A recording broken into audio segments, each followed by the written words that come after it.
horrific refugee crisis that is now taking place with many hundreds of thousands of people fleeing Syria, fleeing Afghanistan, heading to Europe. The answer to the question is, Jeremy, that the entire world, that means Europe, that means the Gulf states as well, it means the United States have got to respond to this nightmarish tragedy, and we have got to accept our share. It's hard to come, I know people have thrown out numbers, 65,000 more or less. It's hard to come up with an exact number because we don't know the dimensions of the problem. But the United States has got to be fully engaged in allowing people safe refuge. Okay, ma'am over there, just be as loud as you can.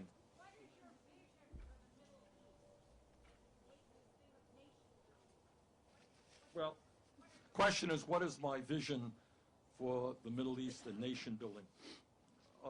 What's your name, by the way? Ellen. Okay, that's Ellen's question. It is hard to imagine a worse tragedy which never seems to end. I mean, it's been going on for 60 years. It's not getting better. It's not getting worse. You know, President Carter, President Clinton, President Obama, people have tried to address it. And that is, you know, and it goes on and on. It's going on today. Here's what I think we have got to do. I think, first of all, we need an even-handed policy toward the Middle East. Yes. Second of all, we need a two-state solution. And that two-state solution means that Israel has got to be guaranteed its security and its safety against terrorist attacks. The Palestinian people have got to be guaranteed their own independent state. And if you want to talk about a vision, you know, which is not tomorrow, but in years to come, I would hope to God that instead of pouring more money into the military, into that country, we could work on economic development in that country so that the Palestinian people can have an economy that works for them, that Israeli technology can be spread around the region. They got major water crises in that region. And I would hope that we can work bringing those countries together. Yes, sir. My name is Bennett Brown, and I graduated from the top of my class at MIT and then taught high school for 15 years. The United States, unlike most countries, does not hire from the top third of graduating classes for high school teachers. 25% of teachers come from the top third. 14% is what that statistic drops to for poor schools, like the school where I taught on the south side of Chicago. What would you do to get more teachers from the top third of the graduating classes to go into teaching? Bennett, great question, and thank you for what you did. You're looking at an American hero over there. No, and you're not even a football player, you see that? But let me deal with Bennett's question, because it's a very, very important question. You know, it gets into American culture. It gets into what we consider to be important as a people. And I'm only half joking about, you know, football, which we in New England also take pretty seriously, about making great heroes of football players who make zillions of dollars a year, and yet there are school districts which are paying. You tell me, what does a starting teacher today make in certain school districts? 25? 35? Well, I've heard lower than that, actually. Okay, all right. And what we have got to do as a nation is say, well, maybe, just maybe, educating our kids is almost as important as football. I know that that's a radical statement here in Iowa. Just cost me the whole election. What the hell? Got to say it. But it is a cultural thing. I mean, let me tell you, so what you want to do, and there are countries who do this, who say, you know what, going into teaching is an incredibly honorable profession. It is an important profession. It is a respected profession. We want the best and the brightest to go into teaching. They're going to be well compensated for their efforts, because we know that the future of America is with our children. And how do you have a great country if we're not educating our children the way that we should? That's right. So it is making sure that we have great teachers who are well paid and respected, but it is changing the culture of America to understand how important education is. That kids should not be embarrassed and hide the fact that they read books, you know, but we should be proud of that. But it goes it goes, as I mentioned earlier, to pre-K education as well. How does it happen that we have adults who are working with 3-year-olds who are making lower wages than people who work in McDonald's? What does that say about our national priorities? And one of the reasons that I proposed free tuition at public colleges and universities, Ben, I'll tell you why I did it, not just that it makes life easier for some, but it tells kids in the 5th grade in your school that if they study hard, regardless of the income of their family, they will be able to get a college education. And I think that's a pretty big deal.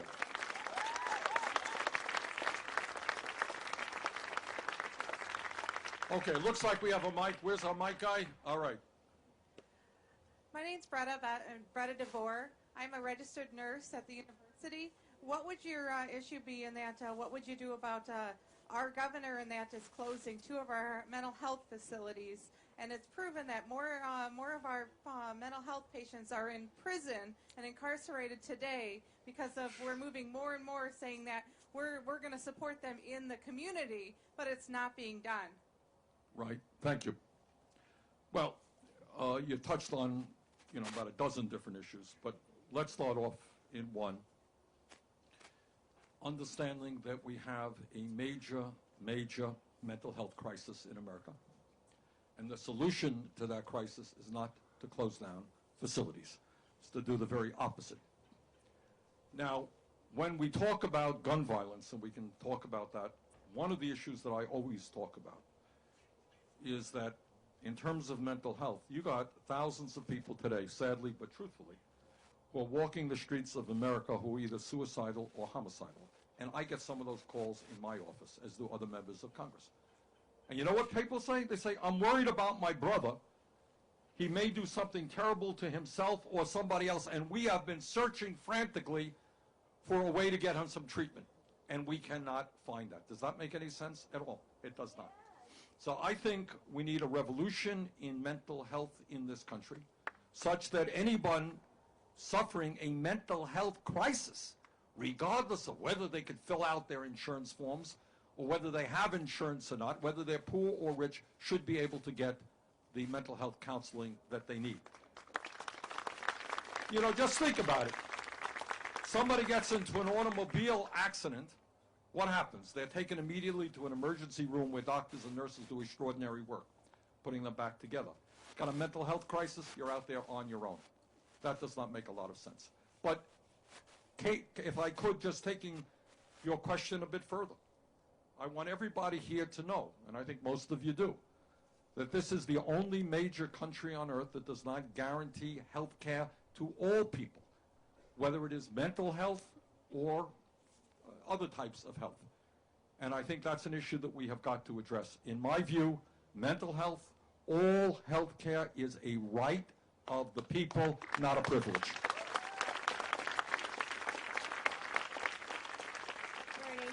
Okay, where's our mic guy? There he is. I'm over here. I have a question. Your name is? Louise. Louise? I have a question about Congress. I love what Obama was saying when he got into Congress, when he got into president, and he wasn't able to get so many things through. And part of that was racism. That's not going to be your issue, thank God, in this one. But how are you going to deal with Congress? They are so rigid. How are you going to make changes? The things you're talking about. Okay, We Louise. need you to do it. All right, everyone hear Louise's question? Okay, it's an excellent question. And she's saying basically, okay, you got some good translating here a little bit. You got some good ideas how you're going to implement it if the Republicans control the Congress. Look, 2 points. First of all, if Bernie Sanders becomes president of the United States, it will mean that there will be a huge increase in voter turnout. If there is a huge increase in voter turnout, our Republican colleagues may not be running the Senate or the House. So my life will be made a little bit easier. As I mentioned earlier, Louise, Republicans do well when people don't vote. For me to get elected, we're going to have a huge increase in voter turnout, and that will carry in a lot of other people in the Congress and the Senate. But, all right, let me answer your question. Assuming, Republicans still control one or, frighteningly, 2 bodies of the Congress. Okay. And this gets to the essence, and I thank Louise for asking that question. It gets to the essence of everything that I've been talking about. I do not have a better personality than Barack Obama. All right? He is a he's a friend of mine. He is a very decent and nice guy. And his mistake, and I would tell you I think it is a mistake, is that he honestly believed that he could sit down and negotiate with John Boehner and Mitch McConnell and say to them, look, I'm not going to get it all, you're not going to get it all, let's compromise. The truth is that literally on the day of his inauguration, literally that day, they developed a plan of obstructionism, and their level of obstructionism has been unprecedented. I think it took Obama 4 or 5 years to learn that, and he's been a better president since he learned that. All right, so what is the answer? Do you think I'm going to go in to say to John Boehner or wherever his successor may be, say, look, I've got a great idea. I think we should make public colleges and universities tuition-free. We should substantially lower interest rates on student debt. And you know how we're going to pay for it? We're going to pay for it based on a tax on Wall Street speculation. And John Boehner or his successor, or Mitch McConnell, great idea, Bernie. Why didn't we think of that? Or, you know, we're going to invest $1 trillion and create 13 million jobs rebuilding our infrastructure, or we're going to provide health care to all people. I understand that these are ideas they will fight tooth and nail. What's the solution? How do you beat people whose views in all of these instances represent a minority of the American people? All right? What do you do? I want your advice. What do you do? Vote him out of office. All right, what you do, this is what you do. And this is where I think from a political point of view, Barack Obama did not do the right thing. In 2008, as you and Iowa well know, Barack Obama ran one of the great campaigns in American history. You saw it up front. Brilliant campaign. Brilliant. Go down in history. Mobilizing all kinds of people. In fact, they ran out of paper at your various caucus places because so many people showed up. That's extraordinary. That's what we've got to do.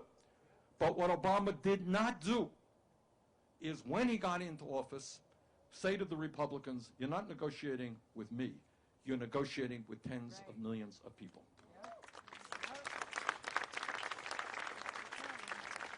And what our job is, and this is why I say this all the time, and let me say it to you, I'm here not just to ask for your help to get me elected president, to help me win here in Iowa. I'm asking for your help the day after the election.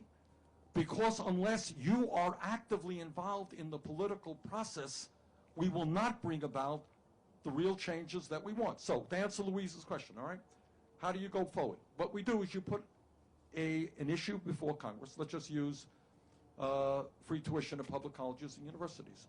And that vote is going to take place on November 8th, whatever it may be. We tell millions and millions of people, young people and their parents, there is going to be a vote. Half the people don't know what's going on. But we tell them when the vote is. Maybe we welcome 1 million young people to Washington, D.C. to say hello to their members of Congress. Maybe we have the telephones and the emails flying all over the place so that everybody in America will know how their representative is voting. What I can tell you, Louise, is these guys get away with murder. They vote for things and nobody, media doesn't report it. Give you just one example. I'm the ranking member on the Budget Committee. That's the leader of the Democrats. What the Republicans did is voted to throw 27 million people off of health care in their budget. They voted to cut Pell Grants by $90 billion.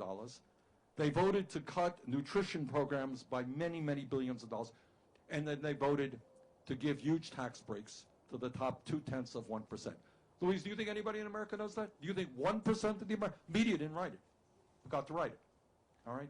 But a president with the bully pulpit, trust me, will get that word out. And then Republicans are going to have to make a decision. Then they're going to have to make a decision. You know, when thousands of young people in their district are saying, you vote against this, you're out of your job, because we know what's going on. So this gets back to what a political revolution is about, is bringing people in touch with the Congress, not having that huge wall. That's how you bring about change. And here's the good news. On major issue after major issue, The American people are on our side. I don't want any of you to think that you are courageous and heroic people taking on the system. Every idea that I've talked about is supported by the vast majority of the American people. How many people do you think believe that we should give huge tax breaks to billionaires and cut Social Security? Well, I don't know if it's 1%, 5%, 10%. They are a very small minority. Okay? People are on our side. But if they don't vote, if they're not involved in the political process, it doesn't matter what their views are. No one pays attention to them. They will pay attention to Wall Street and their super PAC funders. That's how we bring about change. And that's not easy. I mean, this is not easy stuff. But that is exactly what I mean by a political revolution. Okay. Mike guy, there we go. Yes. Richard. Richard. So there was a lot of talk on Tuesday's debate about Republicans making it more difficult for people to vote, but nothing was mentioned about reinstating the Voting Rights Act. Section 4 was invalidated by the Supreme Court, which makes it easy for southern states to make it... Not just southern states. Primarily southern states. You know, we saw after the 2010 census, the state of Texas added 4 congressional districts. 3/4 of their population growth was from minorities, but they only gained 1 majority-minority congressional district, and it was thrown out by the Department of Justice. You said that your one litmus test is the Citizens United, but I would ask that you consider, you know, voting rights and making it easier for people to vote part of that as Absolutely right. All right. The answer is absolutely. We have a very low voter turnout. Our Canadian friends, and I live 100 miles away from the Canadian border, are having their elections, I think, on Monday. As I recall, being registered in Canada is automatic. Now, given all the technology that we have, do you think it's not possible to say that if you're 18 years of age, you are registered to vote? And that's the kind of legislation that we are supporting, okay? So we are going to fight tooth and nail against voter suppression of all kinds. And it's not just southern states. All right, maybe a few more questions. What do you got? Is Jane here? No, she's back with the grandchildren. Yes, ma'am. So, during the debate, you were asked, do Black Lives matter or do all lives matter? And you answered that Black Lives matter. And so, for lack of a more eloquent way of saying this, what are you going to do about it? Okay, good question. Question is Black Lives Matter. And the issue is that we live in a nation today where an African American could get into a car, not use her correct directional, or not use the directional, get literally dragged out of the car, thrown to the ground, handcuffed, roughed up, and then be found dead 3 days later in a jail. That's the case of Sandra Bland, and there are many, many, many other cases similar to that. So what we need to do is, from top to bottom, reform a very broken criminal justice system. All right? You know, and that means not only that police officers wear body cameras, it means that when death takes place at the hands of a police department, that death is investigated to see whether what happened was proper or not. It means that, like any other public official, when a police officer breaks the law, that police officer is held accountable. It means that we have police departments in this country that reflect the diversity of the communities that they are policing. It means that we demilitarize police departments around this country so that police departments do not look like invading armies. And it means that we try to understand as best we can why we end up with more people in jail than any other country, and understand that minority neighborhoods and communities people are arrested at far higher levels than in other communities. So there's a lot to be done, and that is certainly something that I would aggressively pursue. Okay, last question. Ma'am. My name is Ellen. You identify as a democratic socialist. for many in this country, socialism in any form is a dirty word. Sorry. Okay.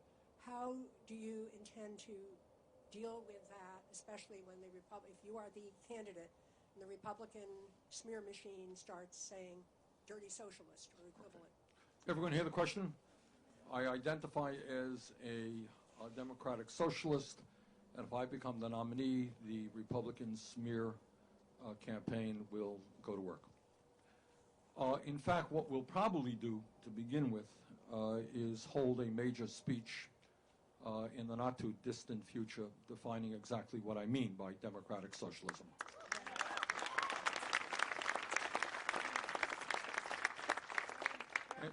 And start off by saying what it is not, what we have in this country, which is already socialistic, and where we want to go. All right, so what is it not? Right now, and people like Pope Francis talk about this, not just in America, but all over the world. We have in this world right now the top 1% owning more wealth than the bottom 99%.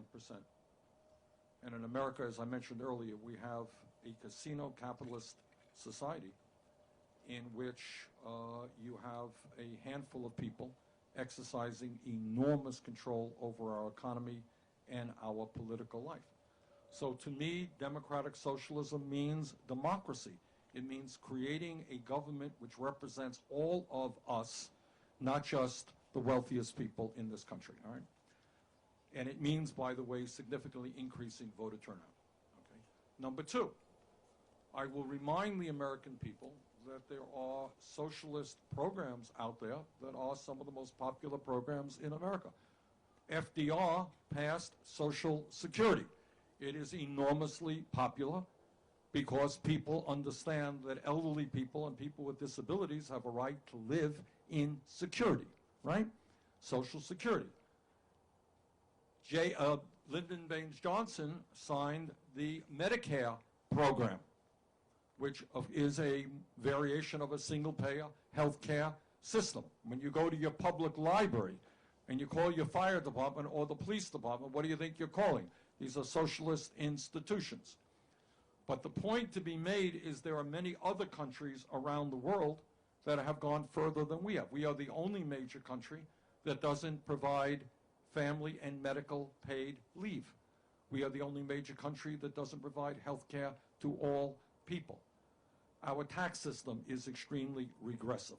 So those are the issues that I will cover. And I think you're right. I think we have some explaining and work to do. But I think at the end of the day, you're going to find more and more people agreeing with our point of view.